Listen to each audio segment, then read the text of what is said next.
what was amazing then, I remember, was that trading generally was done on the basis of overnight funding.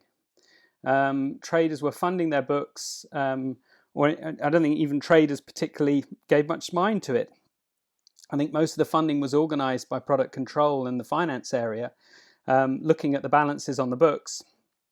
And there was no real consideration given to, what was the maturity of a trade. It was just the idea that you had this risk on your book overnight, therefore funded overnight, those rates were fairly stable.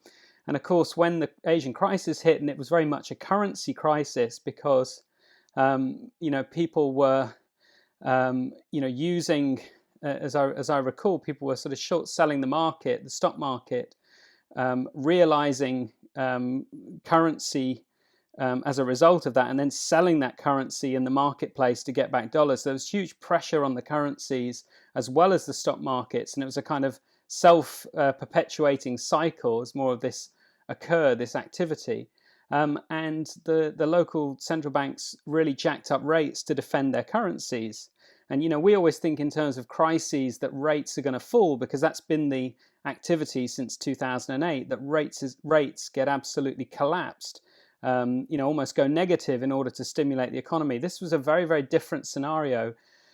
They were desperately trying to defend their currencies. And so overnight rates went up and people were really caught unawares by that. And I think that was one of the big learnings that occurred at the time, was that traders were then, I certainly know we brought in cash management by book, where traders were looking much more at the balances they had and giving much more consideration to the term funding that they needed, whether they had, 3-month trades on 6-month trades, 1 year, whatever it happened to be.